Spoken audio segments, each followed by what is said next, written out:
ভাই বাঙালি হয়ে যে কি ভুল করছি, দিনে এক বেলা ভাত না খাইলে মনে হয় যে কি যেন খাই নাই। সারাদিন যতই রিচ ফুড খাই না কেন, বাইরের হাবিজাবি যাই খাই না কেন, এক বেলা কিন্তু আমার ভাত খাইতেই হবে। আর সেদিন সকালবেলা আমি খেয়েছিলাম হচ্ছে কালা ভুনা এবং সাদা ভাত। হ্যালো এভরিওয়ান, আজকে অনেক দিন পর আবার একটা ডেইলি ব্লগ নিয়ে চলে আসছি। আর আজকে দেখাবো লাস্ট কয়েকদিন আড়ং-এ কি কি শপিং করেছি। সকাল সকাল রেডি হয়ে হচ্ছে আমি বের হয়ে গেছি আড়ং-এ যাওয়ার জন্য, এবং আজকে আমি আড়ং-এ বেশ কিছু শপিং করব। ফার্স্টেই আমি হচ্ছে এই জুসটা কিনে নিলাম, এটা আমার কাছে অনেক ভালো লাগে। চকলেট ফ্লেভার্স থেকে এটা বেশি ভালো লাগে। দেন হচ্ছে ড্রেস, তারপর হচ্ছে শুজ দেখছিলাম। এবারে আড়ং-এর ব্যাগের কালেকশন গুলো আমার কাছে অনেক ভালো লাগছে। আমি মেইনলি কয়েকটা কামিজ নিতে চাচ্ছিলাম, বাট এখানে যেগুলো পছন্দ হচ্ছিল সেগুলো অনেক বেশি প্রাইস ছিল, আর যেগুলো মোটামুটি পছন্দ হচ্ছিল সেগুলো হচ্ছে প্রাইসটা একটু রিজনেবল থাকলেও।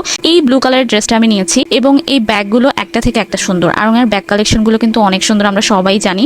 এবং জুতা খুঁজছিলাম, একটু জুতি টাইপের চাচ্ছিলাম, বাট আমার কোনো সাইজ হচ্ছিল না। সেদিন আর এখান থেকে কোনো ব্যাগ নেওয়া হয় নাই, কারণ আমার কাছে মনে হয়েছে অন্য কোনো আউটলেটে গেলে আমি আরো বেশি কালেকশন পাবো। তারপরের দিন আমার খুব জ্বর আসছিল, এবং এই জ্বরে আমার মাথার মধ্যে ঢুকছে হচ্ছে আমি চুল কাটবো। তো আমি হচ্ছে একটু ভালো যখন লাগতেছিল তাড়াতাড়ি শাওয়ার করে চলে গেলাম হচ্ছে চুল কাটতে। আর এই যে দেখো আমি চুল কেটে আসছি, খুব বেশি একটা কাটিনি, বাট এটাই কাটছি। আড়ং-এর আরো শপিং করেছি আমি, নেক্সট ব্লগে সেগুলো শেয়ার করবো। তোমরা দেখতে চাইলে কিন্তু এখনই কমেন্ট করো, এবং থ্যাঙ্কস ফর ওয়াচিং।